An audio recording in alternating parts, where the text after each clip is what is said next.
शुरू करते हैं आगे की क्लास। हम लोग हिस्ट्री पढ़ रहे थे, सैंधव सभ्यता तक पहुंच चुके थे, लेकिन सैंधव सभ्यता से पहले आज हम लोग देखेंगे ताम्रपाषाण कालीन संस्कृति। ताम्रपाषाण कालीन संस्कृति आपको समझ में आ रहा होगा, यहाँ पर संस्कृति लिखा हुआ है। हम लोगों ने इससे पहले पाषाण काल पढ़ा था, पाषाण काल के पूरा पाषाण काल, मध्य पाषाण काल, नवपाषाण देखा, उनके सारे स्थल भी देखे, विद मैपिंग देखा था। आज हम सैंधव सभ्यता तक पहुंच चुके थे, लेकिन सैंधव सभ्यता शुरू करने से पहले ताम्रपाषाण कालीन संस्कृति को जानना जरूरी है। इससे पहले भी संस्कृति और सभ्यता में अंतर क्या है ये आपको याद रखना है। कभी कभार मेंस का क्वेश्चन या यूपीपीसी सब देते होंगे, उसमें मेंस में कभी कभार अंतर पूछ लेता है, सभ्यता और संस्कृति में क्या अंतर है, तो आपको याद रखना है संस्कृति क्या है, सभ्यता क्या है। सभ्यता भौतिक वस्तुओं के साथ चलती है, जैसे सैंधव सभ्यता कहा जाता है, सैंधव संस्कृति नहीं कहा जाता। तो सभ्यता का मतलब क्या है कि सभ्यता कैसे चलती है, भौतिक तत्वों के साथ चलती है। संस्कृति किससे चलती है, किसके साथ चलती है? संस्कृति चलती है आदर्शों के साथ, मूल्यों के साथ, परंपराओं के साथ, रीति रिवाजों के साथ, मानसिकता के साथ, विचारधारा के साथ। तो जो एक तरह से हम लोग देखें कि जो भौतिक तत्व है वो सभ्यता का विकास करते हैं, और जो आदर्शात्मक तत्व है वो किसका विकास करता है, संस्कृति का विकास करता है। सैंधव सभ्यता में अगर हम देखें तो ज्यादातर भौतिक वस्तुएं पाई गई हैं, या पाषाण काल में देखें तो ज्यादातर भौतिक वस्तुएं पाई गई हैं, और उन्हीं भौतिक साक्ष्यों के आधार पर हम सैंधव सभ्यता की व्याख्या करते हैं। जबकि संस्कृति क्या है, वैदिक संस्कृति। वैदिक संस्कृति में हम क्या देख रहे हैं, उनकी भाषा भी समझ रहे हैं, लिपि भी समझ रहे हैं, और उसके आधार पर उनके परंपराएं, रीति रिवाज, आदर्श, मूल्य, किस प्रकार का उनका चलचित्र था, वो सारा का सारा हम स्थापित कर देते हैं। इस वजह से वैदिक को वैदिक संस्कृति कहा जाता है और सैंधव को सभ्यता कहा जाता है। मेरे ख्याल से आपको सभ्यता और संस्कृति में अंतर पता चला होगा। अब हम देखते हैं ताम्रपाषाण कालीन संस्कृति, इसके बाद हम बाद में आएंगे, सैंधव सभ्यता के विषय में हम बाद में पढ़ेंगे। ताम्रपाषाण कालीन संस्कृति आप देखते होंगे, जब आप सैंधव सभ्यता पढ़ते हो तो ताम्रपाषाण काल आ जाता है। तो ये ताम्रपाषाण काल आता कैसे? अभी तो हम सिर्फ पाषाण काल पढ़ रहे थे और बीच में ये तांबा भी आ गया, ताम्र भी आ गया। तो आपको याद रखना है, सबसे पहले किसी व्यक्ति ने, जो मनुष्य था, उसने उपकरण के तौर पर किस चीज का प्रयोग किया, तो वो है पाषाण। लेकिन उसके बाद अगर किसी धातु का प्रयोग किया, सर्वप्रथम किसी धातु का प्रयोग किया, तो वह है क्या है, तांबा। तांबा या ताम्र, इसका प्रयोग किया सबसे पहले। तो यहाँ पर तो सबसे पहला एक क्वेश्चन बन जाता है कि सैंधव सभ्यतावासी या सबसे पहले मानव ने किस चीज के उपकरणों का प्रयोग किया। और आपके सामने 3 या 4 ऑप्शन होंगे, कांसे का, तांबे का या फिर स्टोन का। तो अगर कांसा, तांबा, स्टोन आ जाए, पत्थर आ जाए, तो आपको सबसे पहले उपकरण किसके प्रयोग किए, स्टोन के। अगर पत्थर ऑप्शन में नहीं है और उसके बाद पूछे किसका प्रयोग किया, तो तांबा का। या फिर इस तरह से क्वेश्चन बन सकता है कि सबसे पहले मानव ने किस धातु का उपयोग किया, तो वो आपको याद रखना है, सबसे पहले मानव ने तांबे का उपयोग किया। अब हम देखते हैं ये तांबे का उपयोग करने वाले व्यक्ति, जो संस्कृति को जन्म देने वाले व्यक्ति थे, ये कब से दिखाई देते हैं, तो आपको याद रखना है 4000 बीसी से सैंधव सभ्यता के बाद भी, मतलब 1700 बीसी तक ये पूरी की पूरी ताम्रपाषाण कालीन संस्कृति चलती है। और ये कैसी थी? शुरुआती संस्कृति थी, इसलिए ग्रामीण थी, और सैंधव सभ्यता के साथ साथ रही, इसलिए समकालीन थी। सैंधव सभ्यता के बाद में भी रही, इसलिए उत्तरोत्तर भी थी। इसलिए इतना आपको याद रखना होगा, ताम्रपाषाण कालीन संस्कृति किस प्रकार की थी? 3 प्रकार की थी। हड़प्पा पूर्व थी, हड़प्पा समकालीन थी, और हड़प्पा के उत्तर में भी, मतलब सैंधव सभ्यता के समाप्त होने के बाद भी ताम्रपाषाण कालीन संस्कृति के चिन्ह दिखाई देते हैं। अब ये कैसी थी? अगर हम देखें, हड़प्पा पूर्व जो ताम्रपाषाण कालीन बस्तियां हैं, वो कहाँ से मिली? ताम्रपाषाण का मतलब समझ रहे होंगे आप, तांबे के साथ साथ पाषाण का, या पाषाण के साथ साथ तांबे का प्रयोग करना ताम्रपाषाण कालीन संस्कृति से संबंधित है।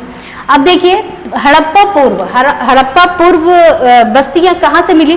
तो सोथी संस्कृति यहाँ से मिलती है, और झूकर झाकर संस्कृति यहाँ से मिलती है। मतलब सोथी संस्कृति बीकानेर, राजस्थान के आसपास से। आपने पढ़ा होगा कालीबंगा। कालीबंगा की खोज अमलानंद घोष ने की थी, और अमलानंद घोष ने ही सोथी संस्कृति, अमलानंद घोष और बीबीलाल, इन लोगों ने सोथी संस्कृति की वहां पर खोज की थी। मतलब कुल मिला के कालीबंगा एक ऐसा स्थान है जो हड़प्पा पूर्व से जुड़ा हुआ है और किस संस्कृति से संबंधित है, सोथी संस्कृति से संबंधित है, और इस संस्कृति में ताम्रपाषाण कालीन सभ्यता के साक्ष्य मिलते हैं। झूकर झाकर संस्कृति ये सिंध क्षेत्र से संबंधित है। सिंध क्षेत्र आप समझ रहे होंगे, सिंधु नदी के आसपास पाकिस्तान का कुछ दक्षिण पश्चिम एरिया, वो सारा का सारा सिंध क्षेत्र है, और वहां से ताम्रपाषाण कालीन बस्तियां झूकर झाकर संस्कृति का प्रतिनिधित्व करती हैं। समझ में आ रहा होगा आपको। ये हमारे हड़प्पा पूर्व ताम्रपाषाण कालीन बस्तियों के साक्ष्य थे। हड़प्पा के समकालीन अगर हम देखें तो हड़प्पा के समकालीन है आहाड़ और गणेश्वर संस्कृतियां। आहाड़ संस्कृति राजस्थान के उदयपुर के आसपास आई। गिलुंद आहाड़ संस्कृति का एक प्रमुख क्षेत्र है। क्या है? गिलुंद। ये आपको याद रखना है, गिलुंद ये किससे संबंधित है? आहाड़ संस्कृति से संबंधित है। और गणेश्वर संस्कृति भी राजस्थान से ही संबंधित है। गणेश्वर संस्कृति, आहाड़, ये सब सैंधव सभ्यता के समकालीन चलने वाली संस्कृतियां हैं। आहाड़ को अगर हम देखें तो सैंधव सभ्यता में जो आप जानते हो कि आयात निर्यात होता था वहां पर, तो जो तांबे का आयात था वो सैंधव सभ्यता में कहाँ से होता था? आहाड़ से होता था। आहाड़ मतलब राजस्थान के उदयपुर क्षेत्र से, जिसे आप खेतरी की खान कहते हो। आज भी खेतरी की खान से तांबा का उत्खनन होता है, तो वहां से ये क्या होता था? तांबा सप्लाई होता था। किसको? सैंधव सभ्यता। जब हम आगे पढ़ेंगे सैंधव सभ्यता का व्यापार वाणिज्य कैसा था, तो उस समय अच्छे से इसको देखेंगे।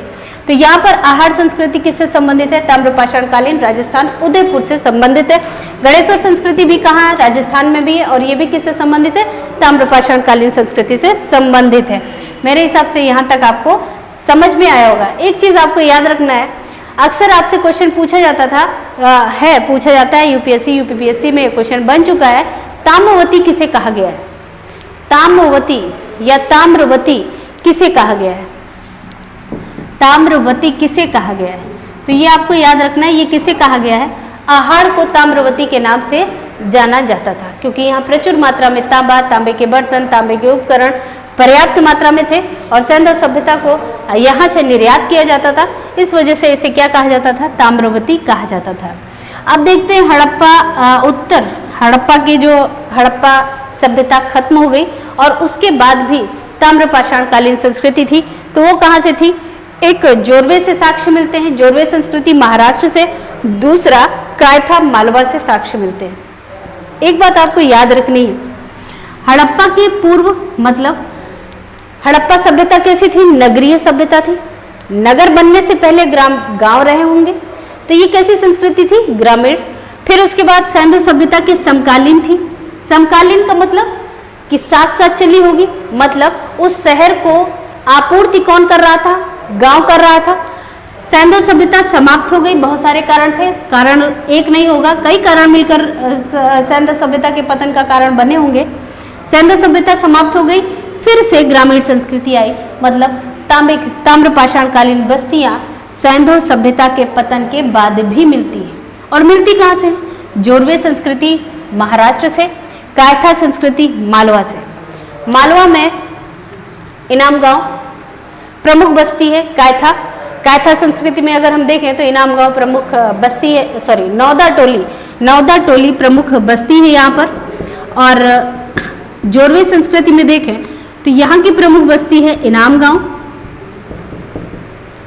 और दैमाबाद, ये दो प्रमुख बस्तियां हैं। और जोरवे संस्कृति जो कि महाराष्ट्र से मिली है, जोरवे संस्कृति का सबसे प्रमुख सबसे बड़ी बस्ती दैमाबाद थी, और दैमाबाद को पूरी सैंधव सभ्यता में सबसे, या पूरे सैंधव ताम्रपाषाण कालीन संस्कृति में सबसे बड़ी बस्ती के नाम से जाना जाता है। दैमाबाद कहाँ पर है? प्रवरा नदी के तट पर है और महाराष्ट्र में स्थित है। तो ये आपको याद रखना है। दैमाबाद से एक तांबे का इक्का भी प्राप्त हुआ है। यहाँ से तांबे के बहुत सारे, एक तरह से देखा जाए तो बहुत अधिक ताम्र निधि मिली है। इनाम गांव सबसे बड़ी बस्ती है। नौदा टोली कायथा संस्कृति की बस्ती है। कायथा आप सोच रहे होंगे कहाँ है, तो कायथा मालवा, एमपी, मध्य प्रदेश का जो बीच का एरिया है, इंदौर के आसपास का, वहाँ से ये सारी संस्कृति प्राप्त हुई है कायथा संस्कृति के नाम से, जिसे हम जानते हैं। एक बार हम फिर से रिवाइज करते हैं कि कि कहाँ कहाँ से हमें ताम्रपाषाण कालीन बस्तियां प्राप्त हुई हैं। हमने देखा हड़प्पा पूर्व, एक हड़प्पा समकालीन और एक हड़प्पा उत्तर, मतलब तीन समय काल के आधार पर तीन तरह से हम ताम्रपाषाण काल को विभाजित करते हैं। हड़प्पा पूर्व बस्तियां देखें तो सोथी संस्कृति और झूकर झाकर संस्कृति। सोथी संस्कृति राजस्थान के बीकानेर से, झूकर झाकर सिंध क्षेत्र से। हड़प्पा के समकालीन जाए तो आहाड़ संस्कृति मोस्ट इंपॉर्टेंट है, आपको याद रखना है। आहाड़ में गिलुंद क्षेत्र, उदयपुर का क्षेत्र, ये आपको याद रखना है, खेतरी की खान। और अगर हम हड़प्पा उत्तर में जाएं तो जोरवे और कायथा। जोरवे महाराष्ट्र का क्षेत्र है, भारत का नक्शा है, वहाँ महाराष्ट्र का क्षेत्र है। महाराष्ट्र का क्षेत्र अहमदनगर, पूना, तो यहाँ आसपास अहमदनगर, पूना के आसपास की जो बस्तियां हैं ताम्रपाषाण कालीन बस्तियां, उन्हें हम किस नाम से जानते थे? जोरवे संस्कृति के नाम से जानते थे। और ये एक बहुत महत्वपूर्ण चीज है, सैंधव सभ्यता के पतन के बाद भी इनका अस्तित्व बना रहा था, जैसे इनाम गांव, दैमाबाद, ये आपको याद रखना है। कायथा संस्कृति मालवा में थी। मालवा, इंदौर, जबलपुर, इन सब के आसपास का क्षेत्र, बीच मध्य मालवा मतलब मध्य प्रदेश जो है, मध्य प्रदेश का जो बीच का क्षेत्र है, वहां पर ये कायथा संस्कृति पनपी। और ये नौदा टोली यहाँ का महत्वपूर्ण स्थल था। मेरे ख्याल से आपको ये ताम्रपाषाण कालीन संस्कृति समझ आई होगी और अगला वीडियो हम सैंधव सभ्यता का लेकर आएंगे आपके लिए। तब तक के लिए thank you all of you.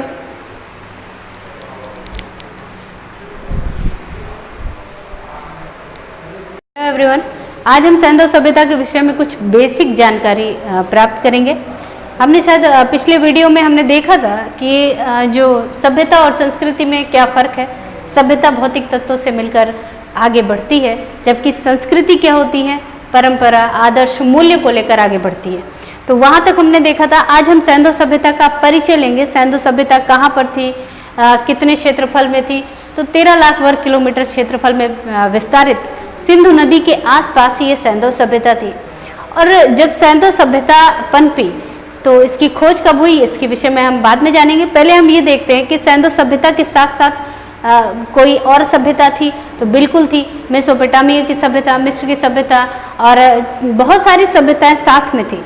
लेकिन सैंधव सभ्यता का संपर्क था क्या दूर दूर तक? तो बिल्कुल था। मेसोपोटामिया की सभ्यता तक इसका संपर्क था और मेसोपोटामिया, सिंधु सभ्यता आपस में जुड़े हुए थे। कहा जाता है आयात और निर्यात भी होता था, जैसा कि साक्ष्य भी प्राप्त हुए। तो वहाँ ऐसा नहीं कि केवल सैंधव सभ्यता ही थी, लेकिन ये निश्चित तौर पर कहा जा सकता है कि सैंधव सभ्यता सबसे विकसित सभ्यता थी उस समय की। जिस समय सैंधव सभ्यता की खोज हो रही थी, उस समय हम औपनिवेशिक काल में रह रहे थे। हमारे यहाँ अंग्रेजी शासन था, तो इस वजह से इस चीज़ को हाईलाइट नहीं किया गया। इस बहुत दिनों के बाद ये पता चला कि सैंधव सभ्यता भी बहुत बड़ी जो सभ्यता है वो भारत के भीतर है, क्योंकि भारत उपनिवेश था, भारत को कोई शासित कर रहा था। तो कैसे पता चलता कि हाँ, जो जिस पर हम शासन कर रहे हैं, जो गुलाम है, उसके पास भी कोई बहुत बड़ी सभ्यता होती है। अगर जान भी जाते हम कि हमारे पास बहुत बड़ी सभ्यता है और हम उस सभ्यता के कभी संचालक थे, जो पूरे विश्व की सबसे विकसित सभ्यता थी, तो हो सकता है कि हमारा आत्मविश्वास बढ़ जाता और हो सकता था इससे अंग्रेज शासन को अंग्रेज जो शासक थे उन्हें शासन करने में भी दिक्कत हो जाती। इसलिए इस चीज़ को दबा कर रखा गया। सबसे पहले अगर देखें तो सैंधव सभ्यता की खोज के विषय में सबसे पहला चरण, सबसे पहला संकेत 1826 में चार्ल्स मैसन ने दिया था।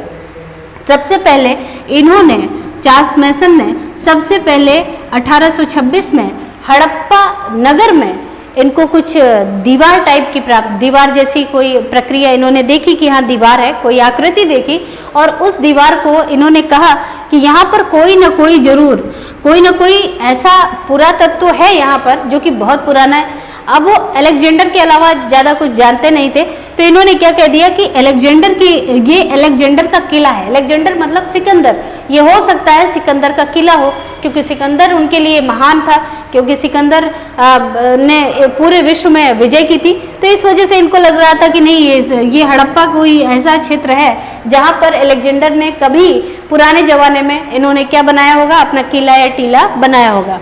1826 में इन्होंने संकेत दिए थे और हड़प्पा की एक तरह से सबसे पहली बार इन्होंने बताया कि इन्होंने हड़प्पा, यहाँ पर कोई ना कोई हड़प्पा शहर है। अब यहाँ पर एक क्वेश्चन फंसता है। क्वेश्चन आपसे पूछा जाएगा सैंधव सभ्यता की खोज किसने की थी, तो क्वेश्चन का जो आंसर है वो क्या हो जाएगा, जॉन मार्शल हो जाएगा। याद रखिए, सैंधव सभ्यता की खोज किसने की थी, तो आपका आंसर बदल जाएगा जॉन मार्शल। लेकिन अगर पूछ लिया जाए हड़प्पा शहर की खोज किसने की थी, या हड़प्पा के विषय में सर्वप्रथम जानकारी किसने दी, या सैंधव सभ्यता के विषय में सर्वप्रथम जानकारी किसने दी, जानकारी किसने दी, तो आपको याद रखना है, आपका आंसर क्या हो जाएगा, चार्ल्स मैसन हो जाएगा। इतना आपको याद रख के चलना है। जैसे मैं पूछती हूँ सैंधव सभ्यता के विषय में सबसे पहले किसने बताया, आप सभी का आंसर हो जाता है जॉन मार्शल ने बताया, गलत हो जाता है। सैंधव सभ्यता के विषय में सबसे पहली बार बताने वाला इंसान कौन था, चार्ल्स मैसन था। मेरे ख्याल से समझ में आया होगा। चार्ल्स मैसन ने बस इतना ही कहा कि यहाँ पर अलेक्जेंडर का किला होगा। इसके बाद वो आगे बढ़ गए। 1856 में जब रेलवे लाइन बिछ रही थी लाहौर से कराची के बीच में, तो वहाँ ब्राइट बंधु कार्य कर रहे थे और उनको कुछ रेलवे लाइन बिछाते हुए कुछ इंजीनियर्स थे, उनको कुछ ईंटें प्राप्त हुई और वो ईंटें कुछ गोलाकार, आयताकार, इस तरह की अजीब अजीब ईंटें निकलने लगी वहाँ से। तब इन लोगों ने कर्निंघम, जो उस समय वहाँ पर उपस्थित थे, इनसे कहा कि यहाँ पर तो ईंटें अजीब सी निकल रही है, ये कैसी है। तब इन्होंने बताया यहाँ पर कोई ना कोई सभ्यता रही होगी। कर्निंघम ने बताया यहाँ पर कोई ना कोई सभ्यता या कोई ना कोई शहर बसा रहा होगा, लेकिन ये 1000 साल पुराना, कितना, 1000 साल पुराना। इन्होंने भी सभ्यता को क्या कह दिया, 1000 BC, मतलब 1000 ईसा पूर्व या 1000 साल पुराना कोई ना कोई सभ्यता रही होगी। और फिर उसके बाद पुरातत्व विभाग की भारत में स्थापना हुई और पुरातत्व विभाग के पहले अध्यक्ष कर्निंघम को बनाया गया। पहला अध्यक्ष कौन बना, कर्निंघम बने। और भारतीय पुरातत्व के जनक भी कर्निंघम को ही माना जाता है। कर्निंघम ने यहाँ हड़प्पा क्षेत्र से काफी कुछ खोजबीन की और इन्हें वहां पर एक मुहर, मुद्रा, जिसको हम सैंधव सभ्यता की मुहर कहते हैं, हड़प्पा सभ्यता की मुहर कहते हैं, वो प्राप्त हुई। तो इनको सबसे पहले मुहर किसे प्राप्त हुई, कर्निंघम को प्राप्त हुई। इन्होंने क्या बताया, ये 1000 साल पुरानी कोई सभ्यता रही होगी। पुरातत्व विभाग के अध्यक्ष भी कौन बने, कर्निंघम बने। और भारतीय पुरातत्व का जनक किसे कहा जाता है, कर्निंघम को कहा जाता है। ये आपको याद रखना है। कर्निंघम ने कब बताया था कि भारत में यहाँ पर सैंधव सभ्यता या ऐसी कोई तत्व है सभ्यता, जैसे ये सभ्यता के विषय में जानकारी कब दी थी, तो ये आपको डेट भी याद रखनी है। 1856 में कर्निंघम ने बताया कि यहाँ पर कोई ना कोई सभ्यता अवश्य है। और वो कितनी पुरानी है, 1000 साल पुरानी है। यहाँ तक बात समझ में आई होगी। आगे चलते हैं। 1904 में लॉर्ड कर्जन गवर्नर जनरल बने और उन गवर्नर जनरल ने भारतीय पुरातत्व सर्वेक्षण विभाग की स्थापना की। किसकी, भारतीय पुरातत्व सर्वेक्षण विभाग की स्थापना 1904 में की। और जब उस विभाग के अध्यक्ष जॉन मार्शल बने, तब इन जॉन मार्शल के नेतृत्व में सैंधव सभ्यता के स्थलों की खुदाई होना प्रारंभ हुई। और 1920 और 21 में दयाराम साहनी, राखाल दास बनर्जी, इन दोनों को क्रमशः हड़प्पा और मोहनजोदड़ो के उत्खनन का भार सौंपा गया। मेरे ख्याल से समझ में आया होगा। 1904 में क्या हुआ, भारतीय पुरातत्व सर्वेक्षण विभाग की स्थापना हुई। किसकी, भारतीय पुरातत्व सर्वेक्षण विभाग की स्थापना हुई। और ये सर्वेक्षण विभाग की स्थापना किसके समय हुई, कर्जन के समय हुई। और इस विभाग का अध्यक्ष कौन बना, 1920 में जॉन मार्शल क्या थे, अध्यक्ष थे। और यही जॉन मार्शल के नेतृत्व में सैंधव सभ्यता की खोज हुई। दयाराम साहनी और राखाल दास बनर्जी के नेतृत्व में हड़प्पा और मोहनजोदड़ो का उत्खनन हुआ। और जैसे ही हड़प्पा और मोहनजोदड़ो का उत्खनन हुआ, भारत के सामने, ब्रिटिश गवर्नमेंट के सामने सैंधव सभ्यता विश्व की विशाल सभ्यता में से एक सामने आ गई। तो यहाँ पर आपको याद रखना है, इस तरह से क्वेश्चन पूछा जाएगा, सैंधव सभ्यता की खोज किसने की, तो जॉन मार्शल ने। सैंधव सभ्यता के विषय में सबसे पहले बार जानकारी किसने दी, चार्ल्स मैसन ने। भारतीय पुरातत्व का जनक किसे कहा जाता है, कर्निंघम ने। हड़प्पा नगर की खोज किसने की, दयाराम साहनी ने। मोहनजोदड़ो नगर की खोज किसने की या उत्खनन किसने किया, राखाल दास बनर्जी ने। तो यहाँ तक आपने बहुत सारे फैक्ट पढ़ रखे होंगे, मुझे पता है आप लोग बहुत सारे लूसेंट से, बहुत सारे चैनल है अच्छा पढ़ाते हैं, सब ने अच्छे से पढ़ा होगा, पढ़ रखा होगा, नहीं तो आगे पढ़ोगे। लेकिन क्वेश्चन किस तरह से घुमा के पूछता है ये भी थोड़ा सा आपको याद रखना है। वहाँ कहते हैं ना एग्जाम हॉल में जीत उसी की होती है जो मेहनत के साथ साथ कूटनीतिक और रणनीतिक दोनों होता है, हर तरह का दिमाग लगा लेता है। तो यहाँ पर आपको ये याद रखना है क्वेश्चन क्या पूछ रहा है। जानकारी किसने दी? 1826 चार्ल्स मैसन ने दी। खोज किसने की? जॉन मार्शल ने की। और भारतीय पुरातत्व का जनक कौन है? कर्निंघम है। हड़प्पा की केवल पूछे, हड़प्पा की सभ्यता न लगाओ, हड़प्पा नगर की खोज किसने की? दयाराम साहनी ने। और मोहनजोदड़ो नगर की खोज किसने की? राखालदास बनर्जी ने। तो मेरे ख्याल से यहाँ तक समझ में आया होगा। और यहाँ से कोई भी क्वेश्चन गलत मत कर देना, जब भी आए एग्जाम में कोई भी क्वेश्चन आए तो गलत मत कर देना। आगे देखिए सैंधव सभ्यता कोई छोटा चैप्टर नहीं है, बहुत बड़ा चैप्टर है, इसको हमें विस्तार से पढ़ना है। एक एक क्वेश्चन ऐसा घुमा घुमा के पूछ लेता है कि गलत हो जाता है। हमें ऐसा लगता है कि हमने सब कुछ पढ़ रखा है, कहीं से कुछ भी पूछ ले तो सब मैं बता दूंगा, लेकिन फिर भी गलत हो जाता है। तो सैंधव सभ्यता को देख लेते हैं कि सैंधव सभ्यता का विस्तार कहाँ है। अभी हम कुछ देर में अगले वीडियो में शायद हम मैप के थ्रू देखें, लेकिन इससे पहले देख लीजिए उत्तर में हम जाएं तो सैंधव सभ्यता का उत्तरी छोर मांडा है। और मांडा कहाँ पर है? चेनाब नदी के तट पर है, जम्मू कश्मीर में। चेनाब नदी के तट पर जम्मू कश्मीर में मांडा नामक एक स्थल है जो भारत का सैंधव सभ्यता का उत्तरतम बिंदु है। दक्षिण में आए तो दैमाबाद प्रवरा नदी के या परवारा नदी के तट पर है। और कहाँ पर स्थित है? प्रवरा नदी के तट पर है। और कहाँ पर स्थित है? महाराष्ट्र में। अभी पिछले वीडियो में मैंने आपको बताया दैमाबाद कहाँ पर है, महाराष्ट्र में। इसी तरह पूर्व में अगर हम चले, आलमगीरपुर इसका पूर्वी छोर है। इस पूरी सभ्यता का आलमगीरपुर पूर्वी छोर है। और ये कहाँ पर है? उत्तर प्रदेश में है। और किस नदी के तट पर है? हिंडन नदी के तट पर है। ये आपको याद रखना है। ये सुमेलित करने के लिए आ जाते हैं कि कौन सी नदी के तट पर है, कौन सा स्थान। सुतका गैंडोर पश्चिम में अगर हम चले तो बलूचिस्तान पाकिस्तान के पास सुतका गैंडोर एक स्थान है। और सुतका गैंडोर कहाँ पर है? बलूचिस्तान मकरान तट, आपने पढ़ा होगा सिंधु नदी और समुद्र तट का जो एरिया है, समुद्र तट, सिंधु नदी समुद्र तट में जाकर समुद्र में मिलती है, तो वो जो स्थान है उसे हम मकरान तट, पाकिस्तान का जो दक्षिणी स्थान है उसे हम मकरान तट के नाम से जानते हैं। वहीं बलूचिस्तान के पास ये सुतका गैंडोर स्थित है और सैंधव सभ्यता का पश्चिमी छोर है। तो यहाँ तक आपको मेरे हिसाब से समझ में आया होगा सैंधव सभ्यता के विषय में। कल हम अच्छे से मैप में स्टडी करेंगे। बाकी जितनी भी, अभी तो शुरुआत है, आज केवल हमने एक परिचय के रूप में दिया, बाकी बहुत बड़ा चैप्टर है। धीरे धीरे हम आगे अगले वीडियो में इसको पूरा करेंगे। Okay, thank you all of you.